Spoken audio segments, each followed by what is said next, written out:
오늘 우리에게 주시는 하나님의 말씀은 신약 성경 로마서 3장 23절로부터 26절까지 말씀이 되겠습니다. 제가 가지고 있는 성경으로 신약 성경 243면에 있습니다.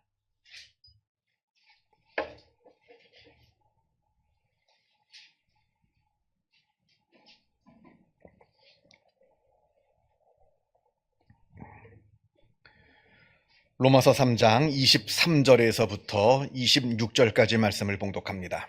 이 계시의 말씀을 봉독할 때에 살아계신 하나님의 음성을 다 함께 들으실 수 있기를 바랍니다. 모든 사람이 죄를 범하였음에 하나님의 영광에 이르지 못하더니 그리스도 예수 안에 있는 속량으로 말미암아 하나님의 은혜로 값없이 의롭다 하심을 얻은 자 되었느니라.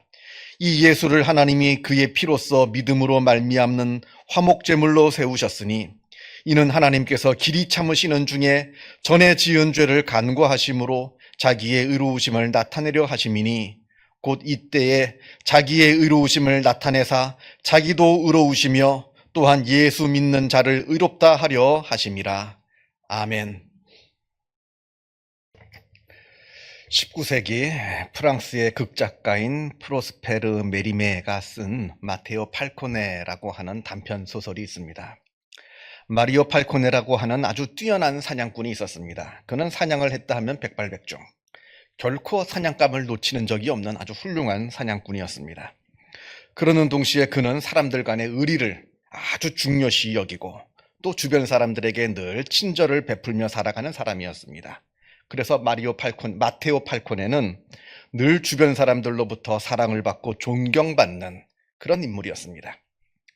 그에게는 아들이 하나 있었습니다. 그 아들이 어느 날 들에서 혼자 놀고 있는데 어떤 한 사람이 다리에 총을 맞아 부상을 입은 채 경찰들에게 쫓기는 모습을 보게 됩니다. 이 남자는 배가 고파서 빵을 훔치다가 경찰에게 붙잡히게 되었는데 그때 도망을 가려다가 그만 다리에 총을 맞아 부상을 입은 겁니다. 그 부상을 입은 채로 계속해서 도망을 가고 있습니다. 이 사람이 그 아이에게 다가와서는 5프랑짜리 동전을 주면서 자기를 좀 숨겨달라 부탁을 합니다. 이 아이는 그 돈을 받고 커다란 건초더미 안으로 그 사람을 숨겨줍니다. 그리고 나서 얼마 있지 않아 경찰들이 쫓아옵니다. 분명 이곳으로 도망한 것을 보았는데 갑자기 그 남자가 사라진 것을 보고 이 아이에게 묻습니다. 다리를 다친 남자를 보지 못했느냐 물으면서 그 아이에게 아주 멋진 시계 하나를 보여주면서 그 남자가 어디로 갔는지 알려주기만 하면 우리가 이 시계를 너에게 주겠노라 이렇게 멋진 제안을 합니다. 이 아이가 보니까 그 시계가 번쩍번쩍 너무나 멋있거든요. 그래서 그 시계를 갖고 싶다 하는 마음에 그만 자기가 숨겨주었던 그 건초더미를 그 경찰들에게 일러줍니다. 그래서 그 남자는 결국 경찰에게 붙잡히게 되었습니다. 자, 문제는 이제부터입니다. 이 사실을 아버지가 알게 되었는데 앞에서 말씀드린 바와 같이 이 아버지는 사람들 간의 의리를 아주 중요시 여기는 사람이었고 또 비겁한 것을 아주 싫어하는 성격의 소유자였습니다. 이 사건에 대한 이야기를 쭉 들은 이 아버지가 그 아들에게 너는 의리를 저버리고 배신을 하였다라고 말하면서 자기가 가지고 있는 총을 집어들고는 그 아이를 멱살을 잡고 밖으로 끌고 나갑니다. 그리고는 이 아이에게 마지막으로 주기도문을 외우게 합니다. 이 아이는 너무나 겁에 질려서 아버지께 용서를 빌면서 울면서 그 아버지의 무릎을 붙잡고 소리를 지릅니다. 그러나 이 아버지는 하나님께서는 그래도 너를 용서해 주시기를 기도하마 이렇게 말하면서 필사적으로 자기의 무릎을 붙잡고 매달리면서 몸을 일으키려고 하고 있는 자기 아들을 향해서 총을 쏩니다. 그 총소리를 듣고 이웃 사람들이 놀라서 달려왔습니다. 그리고는 마을 사람들이 도대체 무슨 일이냐고 묻습니다. 그러자 그 아버지 하는 말이 심판을 했을 뿐이요. 심판을 했답니다. 자기가 숨겨진 사람을 고작 시계 하나 때문에 자기가 직접 배신한 그 죄를 자기는 심판했을 뿐이라 말하면서 이 소설은 끝이 납니다. 여러분, 정의가 무엇입니까? 도대체 의롭다고 하는 것이 과연 무엇입니까? 물론 분명한 것은 어떤 잘못된 것을 보고서도 그 잘못을 모르는 척 가만히 내버려 두는 것, 이건 분명히 정의가 아닐 겁니다. 이건 죄악을 방조하는 것이요, 더 나아가서는 그 죄악에 함께 동참하는 것과 다를 바가 없습니다. 그러나 이와는 반대로 다른 사람들의 잘못을 모두 다 들추어내고 또 그 모든 사람들의 그 들추어진 그 잘못들을 일일이 다 정죄하고 다 벌하고 하는 것, 이것을 과연 정의라고 말할 수 있는 겁니까? 불의함에 대한 가차없는 심판, 용서함이 없는 무자비한 징벌, 이게 과연 의로운 것이냐 하는 말입니다.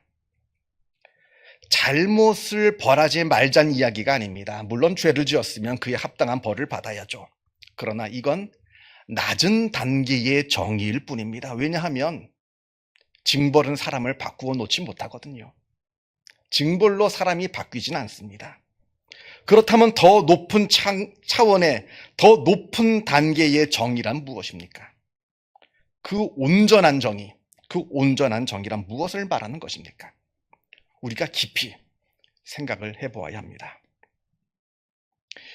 요한복음 8장에 간음하다가 현장에 붙잡힌 한 여인의 이야기가 나옵니다.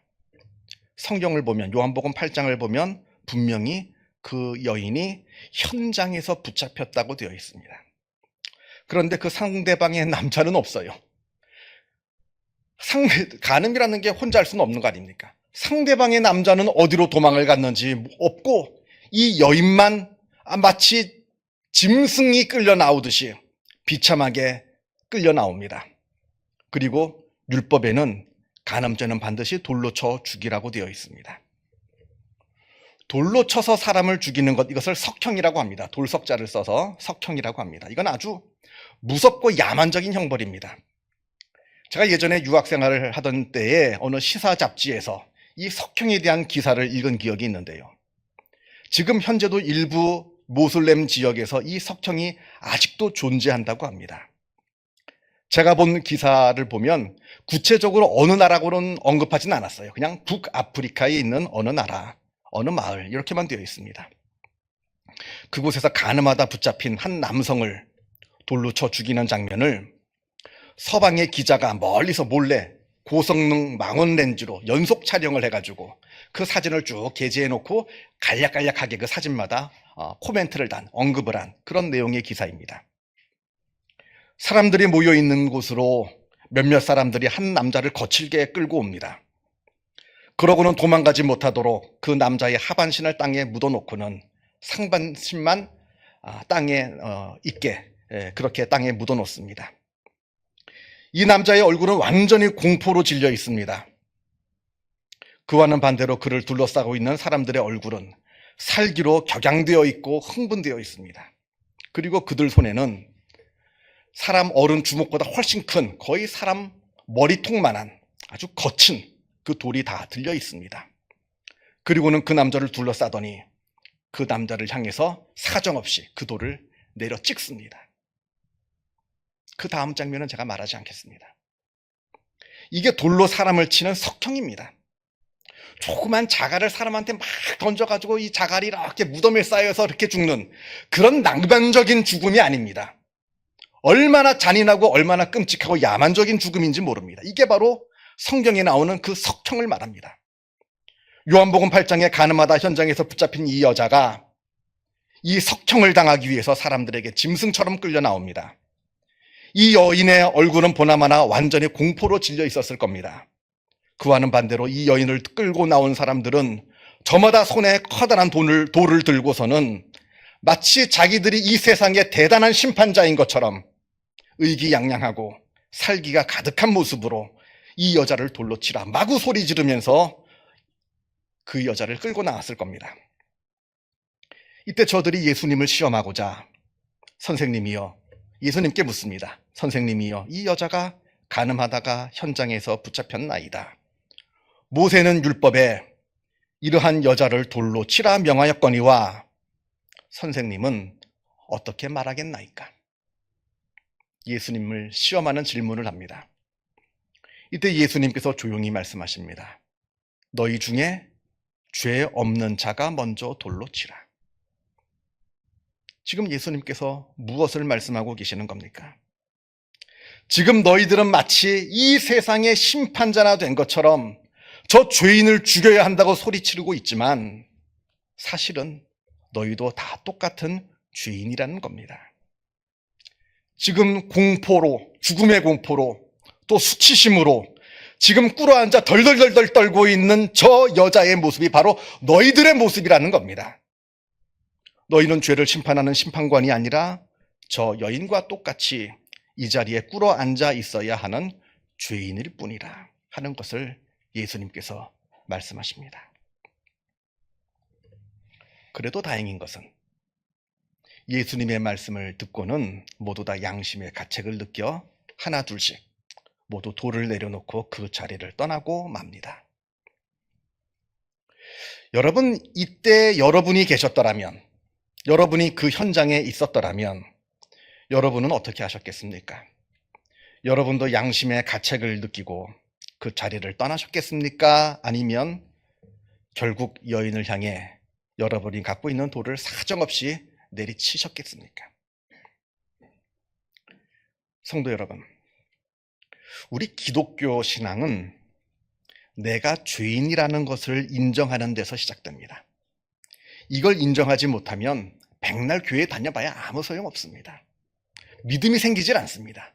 내가 죄인이라고 하는 것을 내 마음속에서 고백할 수 있어야 그 자리에서 믿음이 생기는 겁니다. 이걸 내가 인정하지 못한다면 백날 수십 년 교회를 다녀도 아무 소용없습니다. 너나 나나 우리 모두는 그저 죄인일 뿐입니다. 여기에는 더 나은 죄인도 없고 더 못한 죄인도 없습니다. 더 무거운 죄인도 없고 더 가벼운 죄인도 없습니다. 그저 너나 나나 죽을 죄인이라는 것뿐입니다.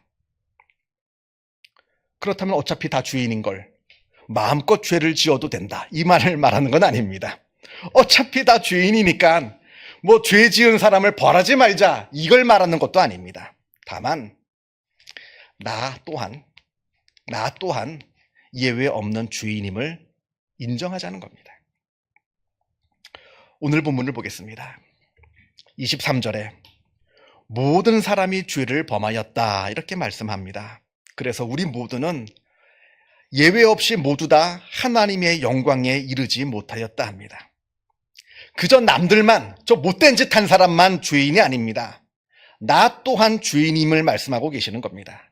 그리고 이 죄라고 하는 것의 기준이 하나님이십니다. 하나님의 관점에서 볼 때 죄라는 것이 중요합니다. 내가 볼 때 죄냐 아니냐는 중요치가 않습니다. 그건 내 개인적인 생각이고요. 절대적인 하나님의 관점에서 볼 때 죄인이라는 것입니다. 이게 중요한 겁니다. 제가 앞에서 무엇이 정의인지를 물었습니다. 구약 성경에 따르면 정의라는 것은 아주 단순합니다. 죄 있는 자를 죄 없다 하지 않고 죄 없는 사람을 죄 있다 하지 않는 것. 무죄인 사람을 유죄라 판결하지 않고 유죄인 사람을 무죄라고 판결하지 않는 것. 이게 바로 정의라 구약 성경은 이렇게 말씀하고 있습니다. 자, 그런데 문제는 모든 사람이 죄를 지었습니다. 죄 없다 할 사람이 없습니다. 그러니까 다 죽여야 되잖아요. 그렇다고 다 죽일 수는 없지 않습니까? 다 죽일 수는 없는 겁니다. 그래서 24절에 그리스도 예수 안에 있는 속량으로 말미암아 하나님의 은혜로 값없이 의롭다 하심을 얻은 자 되었느니라. 이게 바로 복음의 핵심이라는 겁니다. 죄인된 우리를 위해서 그리스도께서 십자가에 대신 죽으심으로 하나님께서 우리를 의롭다 쳐주신 겁니다. 실제로 우리가 예수님께서 십자가에 달려 돌아가심으로 말미암아 우리가 실제로 의로워진 게 아닙니다. 우리는 오늘도 여전히 죄를 짓고 살아갑니다. 그저 달라진 것은 하나님께서 그것으로 말미암아 우리를 그저 의롭다고 쳐주시는 겁니다. 쳐주실 뿐입니다. 이게 바로 복음의 핵심인 겁니다.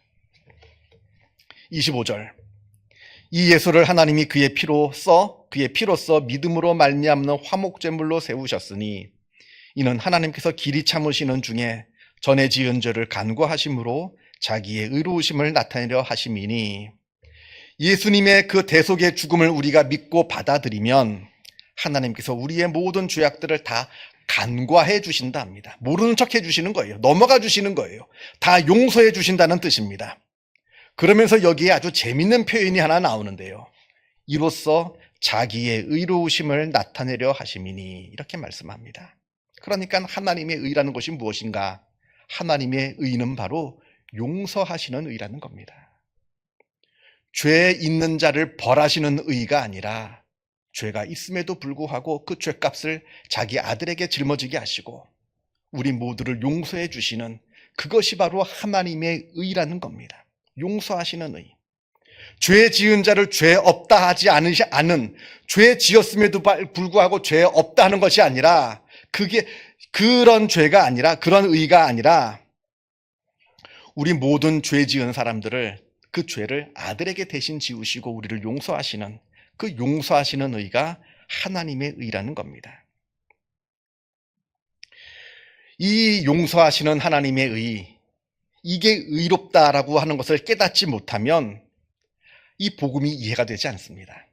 이게 왜 의인지, 우리를 용서하시는 것이 왜 의로움인지 이걸 깨닫지 못하면 복음의 내용이 이해가 되질 않습니다. 이걸 깨달아야 복음이 깨달아지게 되는 겁니다. 누가복음 7장에 예수님 발에 값비싼 향유를 부은 여인의 이야기가 나옵니다. 다른 복음서를 보게 되면 이 향유값이 300데나리온이라 이렇게 되어 있습니다. 1데나리온의 돈이라고 하는 것은 보통의 노동자가 하루 일을 해서 번 일당을 말합니다. 그러니까 300데나리온이라고 하는 것은 1년치 연봉입니다. 1년치 연봉. 이 여인이 보통 직장인의 1년치 연봉에 해당되는 그 향유, 그 비싼 향유를 아낌없이 예수님의 발에 붓습니다. 조금 찔끔찔끔 붓는 게 아니에요. 그 병도 되게 비싼 거거든요. 아주 비싼, 아주 옥합입니다. 그걸 깨뜨려서 아낌없이 그 발에 붓고 자신의 머릿결로 그 발을 닦고 그 발에 입맞춥니다. 이 장면을 본 바리새인이 마음속으로, 이 사람이 만일 선지자라면, 예수님이 진짜 선지자, 진짜 하나님의 아들이라면 지금 자기를 만지는 이 여자가 누구며 또 어떠한 자, 곧 죄인인 줄을 알았으리라, 이렇게 속으로 생각을 합니다. 아마 이 여자는 이 마을에서 누구나 아는 엄청난 죄인이었던 모양입니다. 그 여자 하면 아유 그 죄인, 온 마을에 소문이 났던 그러한 죄인이었던 모양입니다. 그러자 예수님께서 그 바리새인에게 말씀하시기를, 적게 용서받은 자는 적게 사랑하고 많이 용서함을 받은 자는 많이 사랑하느니라, 이렇게 말씀하십니다. 이 말씀은 실제로 큰 죄와 작은 죄가 있다는 얘기가 아닙니다. 이것을 말씀하시는 것이 아니라 어차피 죄는 다 똑같습니다. 죄는 크던 작던 다 죽을 죄입니다. 다 똑같습니다. 그렇다면 적게 용서받는 것, 많이 용서받는 것은 뭐냐? 자기가 느끼기에, 당사자가 느끼기에 나는 크게 용서함을 받았다 생각하는 사람은 하나님을 크게 사랑하는 것이고, 나는 조금 용서받았다 생각하는 사람은 하나님을 조금 사랑하는 겁니다. 그리고 나는 하나님께 용서받은 게 없다 생각하는 사람은 하나님을 사랑하지 않게 되겠죠. 이걸 지금 말씀하고 있는 겁니다. 많은 성도님들이, 여러분들을 말씀하는 건 아닙니다. 제가 그냥 그동안 보았던 많은 성도님들이 말씀하는 것을 종종 듣게 되는데, 예전에는 제가 참 하나님을 뜨겁게 사랑하고 참 뜨겁게 신앙생활을 했었는데 요즘은 그 뜨거운 감격이 사라졌다 말하는 분들을 종종 보게 됩니다. 왜 그럴까요? 모르긴 몰라도 아마 그때는 그분 자기가 자신을 바라볼 때 나는 죄인이라 하는 마음이 있었을 겁니다. 이 큰 죄인을 용서하시는 하나님의 은혜, 그걸 깨달으니까 하나님을 뜨겁게 사랑했던 것이고, 지금은 오랫동안 신앙생활을 하고 또 내 나름대로 바르게 살려고 노력하니까 내가 죄인인 줄을 잊어버린 것이 아닌가, 그렇게 생각합니다. 그러나 전에만 죄인이었던 것이 아닙니다. 전에 죄인이었으면 지금도 여전히 죄인인 것은 똑같습니다. 예전에만 하나님의 용서하시는 은혜가 필요했고 지금은 하나님의 용서하시는 은혜가 필요치 않은, 그것이 아니라 예전도 하나님의 용서가 필요했듯이 지금도 하나님의 용서하시는 그 크신 은혜가 필요한 죄인일 뿐이라는 겁니다. 이걸 회복하면 하나님을 뜨겁게 사랑하게 됩니다. 이걸 회복하지 못하면 하나님을 뜨겁게 사랑하지 못할 겁니다. 여러분은 지금 어떠한 마음 가운데 있는지 한번 스스로를 깊이 들여다보시는 은혜가 있기를 바랍니다. 기도하겠습니다.